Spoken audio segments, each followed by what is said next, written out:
It appears our working styles just aren't compatible. Starting tomorrow, there's no need for you to come in, I declared, feeling I had reached my breaking point. I couldn't continue working under such leadership any longer, so I made my decision on the spot. Understood. I'll tender my resignation effective immediately. Thank you for the opportunity, I replied calmly, though inside I lamented leaving a job I once cherished. As I adjusted to the hectic pace of my days, a new clerk approached me with news of a visitor. Curious, I made my way to the reception room, where I found Samantha waiting. John, please reconsider returning to our company, Samantha implored, surprising me with her humility. Gone was the stern, demanding figure I once knew.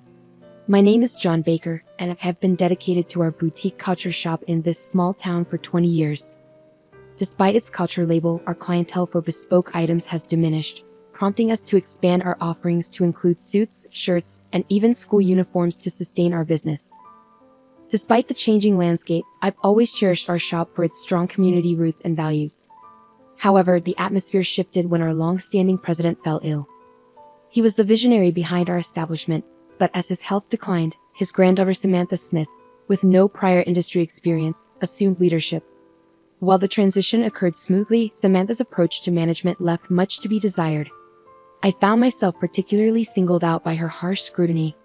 Samantha, how are our sales faring recently? I urge you to secure new contracts promptly, she demanded, clearly irritable. I've been actively seeking opportunities, but it's challenging to attract clients interested in culture. The declining demand is evident, and our traditional couture model is facing challenges, I explained, attempting to provide context. However, Samantha's response was unforgiving. I don't want excuses. It's not a matter of impossibility, it's a matter of effort.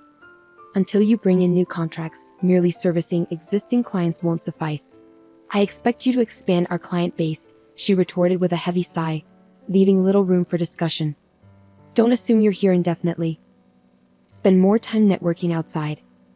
Don't return until you've clinched a contract, Samantha commanded, rising from her seat, her designer bag and impeccably tailored suit serving as symbols of her authority as the company's president. However, her penchant for spending work hours at spas and salons eroded the respect of her employees. Taking a break, Miss President?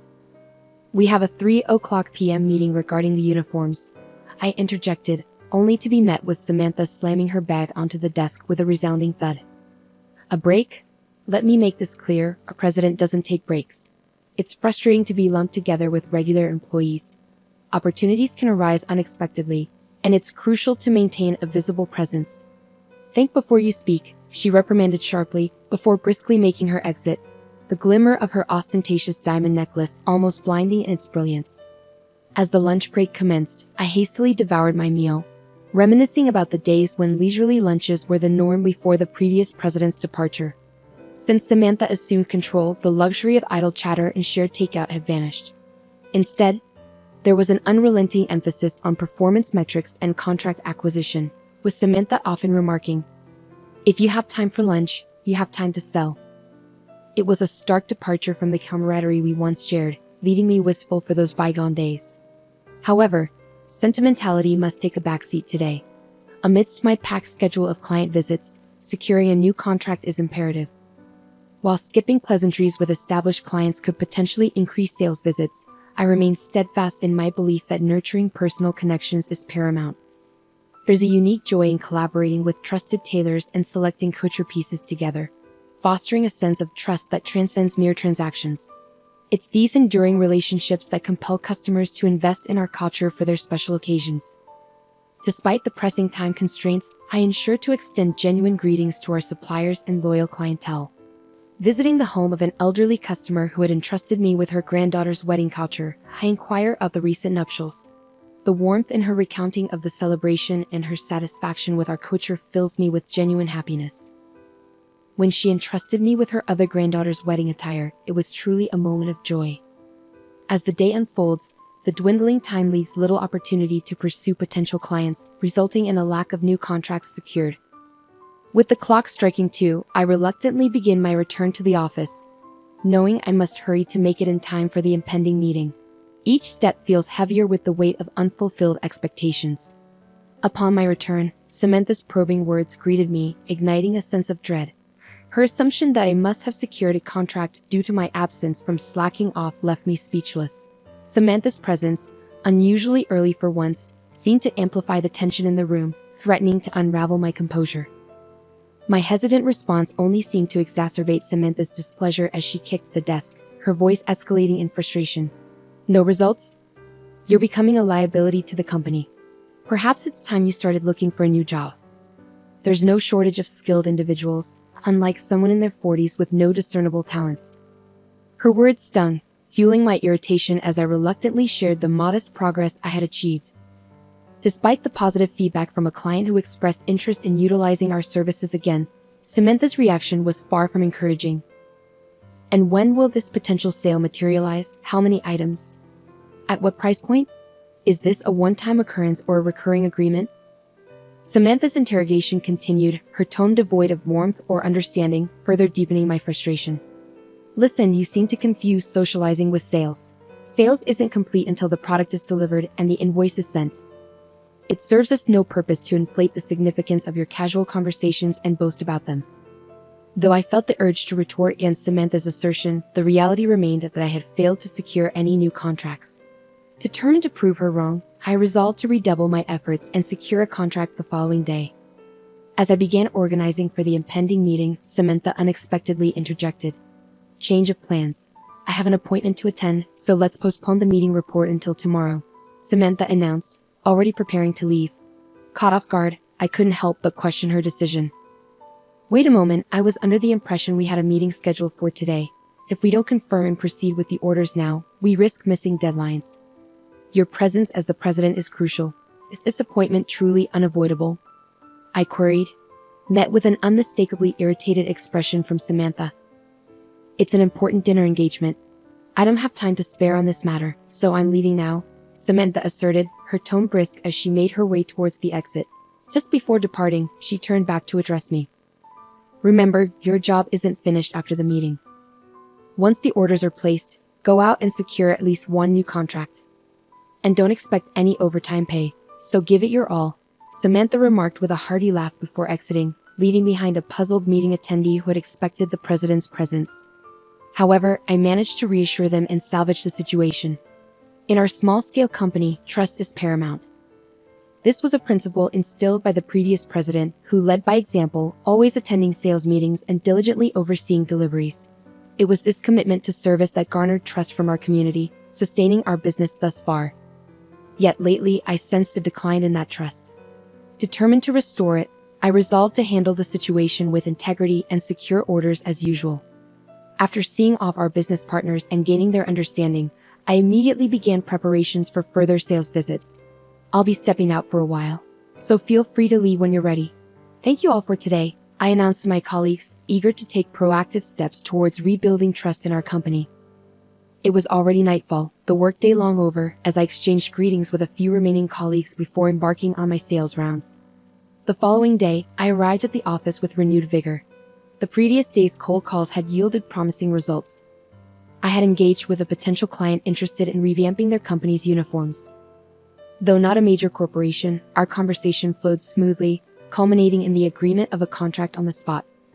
While the initial order only encompassed summer apparel and winter sweaters, the prospect of nurturing this client relationship could lead to lucrative opportunities, including renewals and referrals to other businesses.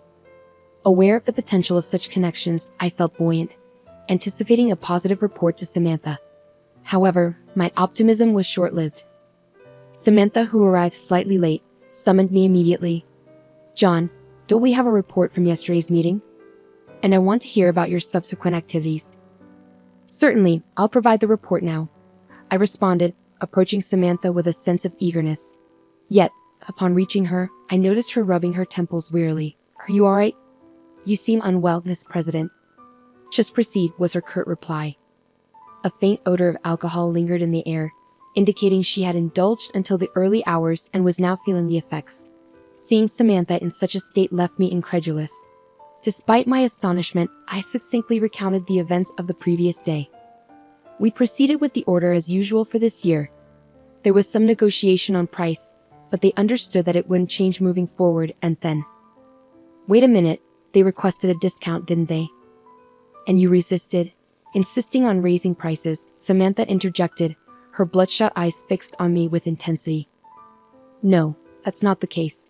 While we ideally would adjust prices to account for inflation, given that we're offering similar products to other companies, it's challenging to implement such changes without impacting their profit margins.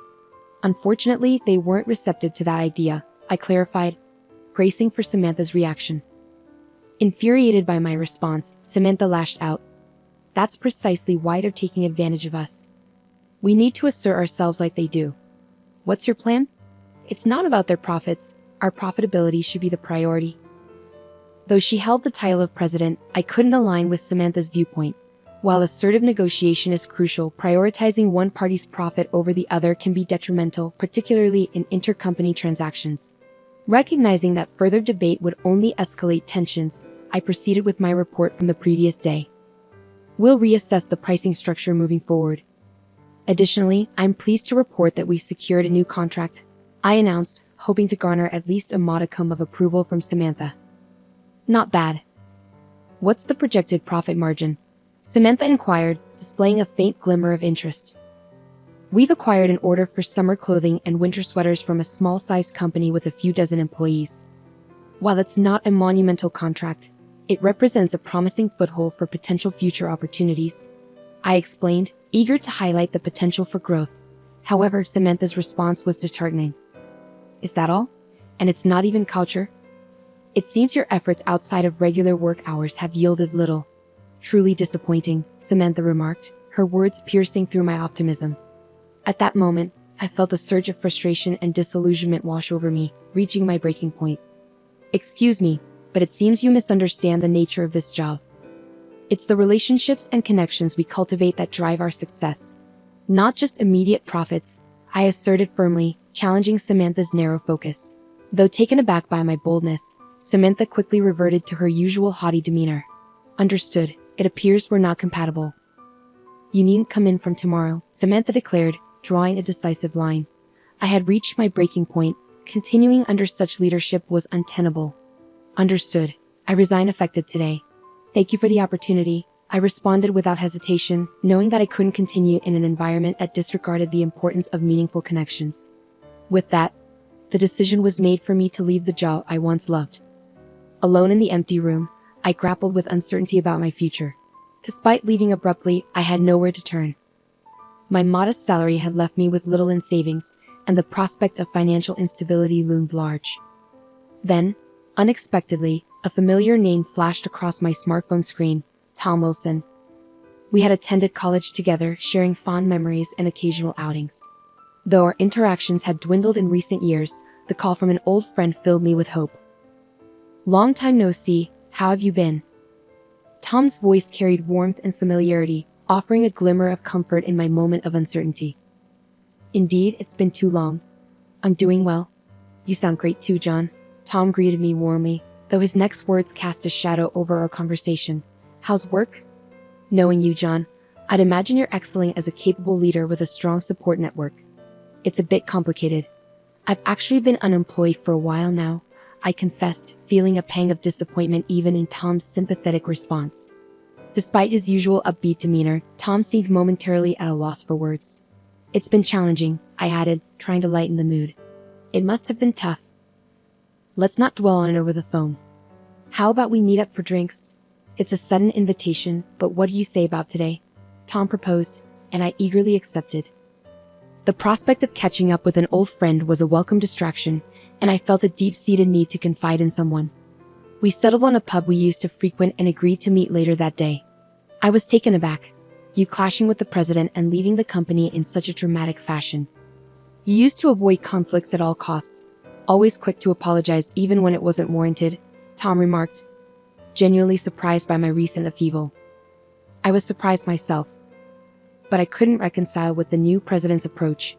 It's one thing not to understand the intricacies of fieldwork, but disregarding the needs of clients and partners entirely was a deal-breaker, I explained, grateful for Tom's receptive ear. Despite years of distance between us, I was comforted by the familiarity and openness of our conversation. Did you always work in sales at that company? Tom inquired, delving deeper into my professional history. Sales was certainly a big part of my role. but I also dabbled in website development and attempted to introduce new products. It was enjoyable, but unfortunately, budget constraints hindered our progress. I explained to Tom while showing him the company's website on my smartphone, proudly revealing that I had created it myself. "Did you really design this? I assumed it was outsourced." "It's just as professional as any other site," Tom marveled, impressed by my handiwork. The previous president emphasized the importance of a website that would appeal to younger demographics, so I dedicated myself to learning. While couture is undeniably beautiful, the industry is facing challenges. I had to think outside the box. I elaborated, recalling the efforts I had invested in the project.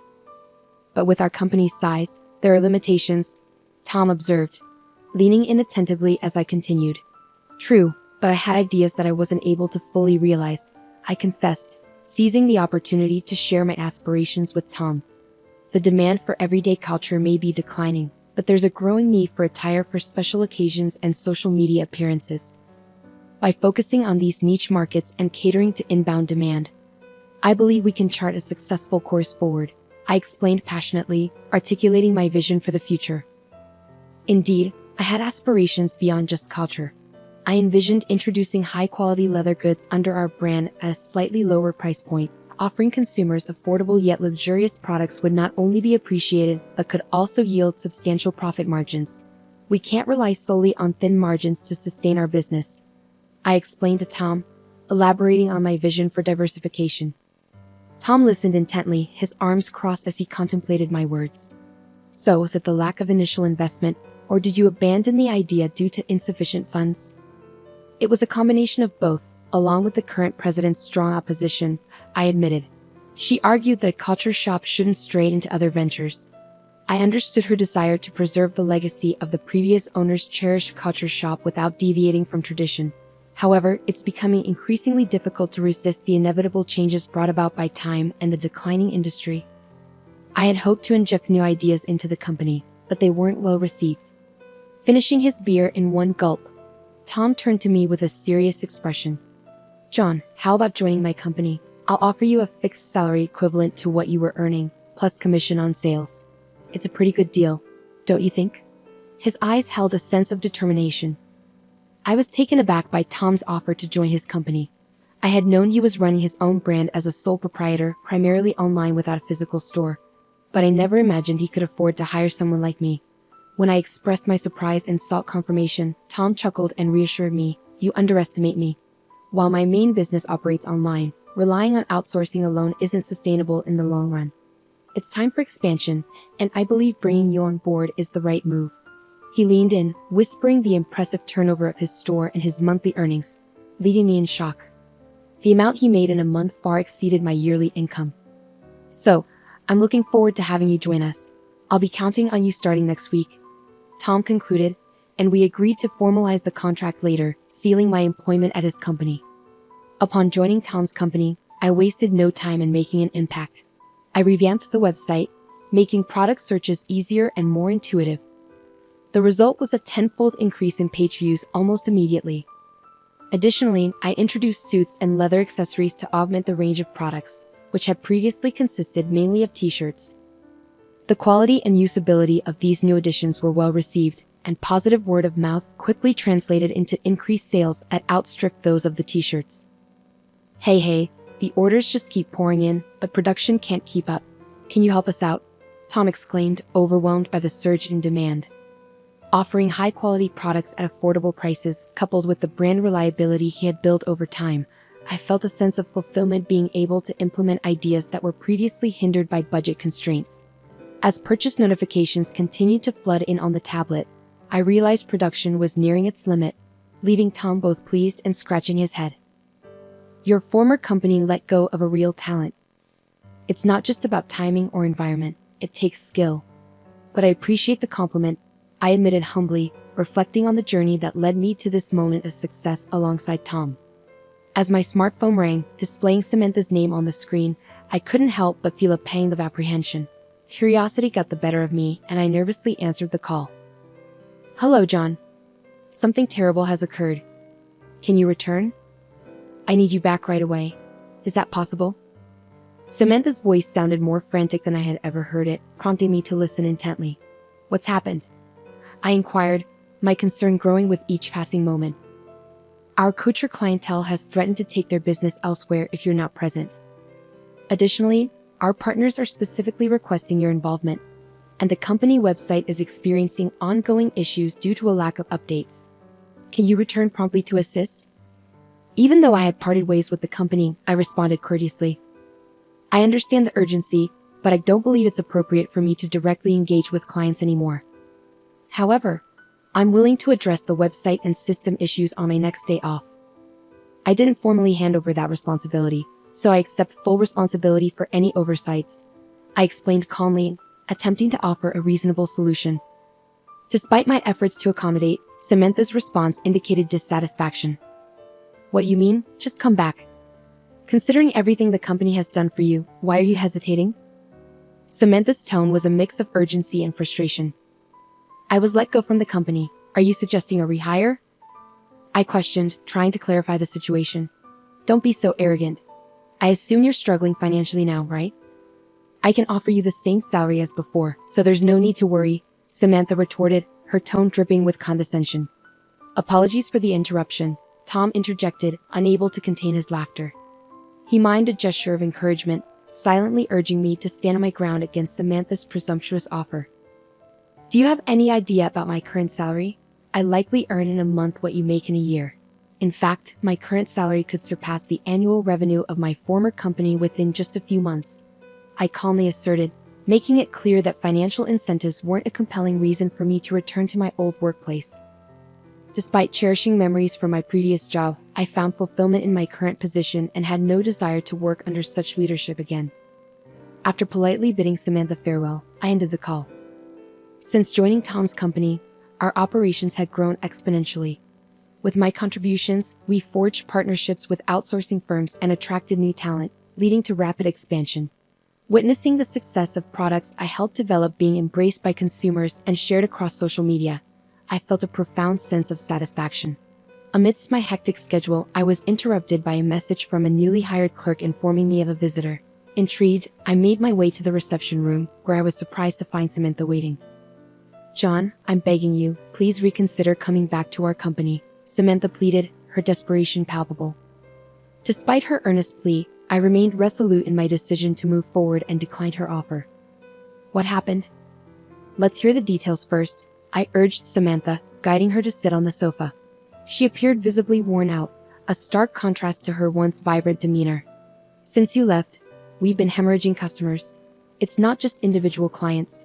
Even our corporate partnerships are crumbling. I can barely cover the employees' salaries anymore. If things continue like this, we'll be forced to shut down the shop. I need your help, Samantha confessed, her voice tinged with desperation. While I couldn't help but sympathize with Samantha's plight, it was clear that she had brought this situation upon herself by prioritizing profits over communication and relationship building. It was inevitable that partners would abandon ship if they felt neglected. I'd like to assist, but I'm currently overwhelmed with responsibilities at my current company. I'm sorry, but I can't offer you immediate help, I responded, regret lacing my words. In a last-ditch effort, Samantha implored me for assistance, clutching at straws. Samantha, it's time to gather your strength. Have you exhausted all possible avenues? Now is the moment to take decisive action. Rebuilding trust requires face-to-face interactions, understanding their needs, and showing empathy for their concerns. Please dedicate yourself to what you've neglected until now. It's the only way forward, I advised firmly yet empathetically. With newfound resolve, Samantha wiped away her tears and nodded resolutely. You're right. I've made mistakes, but I'll start rectifying them from this moment onward. As I reflected on Samantha's plea for help, I couldn't shake the feeling of powerlessness that gripped me. Despite my genuine desire to assist, the prospect of starting anew seemed daunting and nearly impossible. Thoughts of the predecessor, to whom I owed so much, weighed heavily on my mind. I was determined to prevent the beloved company from succumbing to bankruptcy, but amidst the demands of my current responsibilities, I struggled to conceive of any actionable solutions. Frustrated, I bit my lip, grappling with the enormity of the situation. Several years had passed since I joined Tom's company, and during that time, our growth had been exponential. With each expansion came an increase in the number of companies we engaged with. John, what do you think of this? I believe it would be perfect for an important dinner date, Samantha proposed eagerly, seeking my opinion. It's fantastic. Exactly as I envisioned, and the fabric is exquisite, I replied, genuinely impressed. The response to our announcement on social media was overwhelmingly positive, culminating in a significant order placement. We'd like to place an order worth $50,000 with your company for now. Thank you so much, the client expressed their gratitude. Following this successful transaction, the performance of Tom's company soared to new heights, prompting the establishment of new departments and the hiring of additional staff. I played a pivotal role in developing hit products, particularly in the suit department. By infusing culture designs and fabrics as accents into our suits, we garnered praise not only from domestic customers but also from international clientele, expanding our market rapidly. The challenge of securing a steady supply of quality fabric and forging connections with culture-focused companies led me to reach out to Samantha for assistance. To my surprise, Samantha not only sourced the fabric we needed, but also provided invaluable consumer-oriented suggestions, resulting in a product that exceeded our initial expectations. I truly appreciate your help, Samantha. Thank you, I expressed my gratitude, noting the slight blush that colored Samantha's cheeks. Have my efforts made a difference? I've learned so much from you, John. Despite holding the title of president, I realize now how misguided I was in my approach. I was consumed by a desire to assert my authority in an industry I knew little about. It was a grave mistake. But thanks to your guidance, I've learned the importance of fostering relationships with employees and partners, ultimately earning the trust of the community. I'm confident that my company will continue to thrive, Samantha reflected sincerely. Meanwhile, Tom, who had always been immersed in his work, found himself embarking on a new chapter as he tied the knot with a significant partner. As I witnessed Tom's happiness on his wedding day, I couldn't help but share in the joy as if it were my own.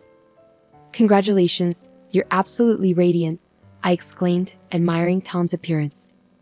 Well, it's all thanks to the impeccable design of this suit. I just hope I can live up to its elegance, Tom replied with a chuckle. Sharing in the laughter, we exchanged heartfelt wishes, savoring a moment of joy that illuminated the routine of our everyday lives and transformed a fleeting occasion into a cherished memory. It was a reminder of the transformative power of clothing, and I felt privileged to be part of an industry that wielded such influence. With renewed determination, I resolved to continue crafting work that brought beauty and joy to the lives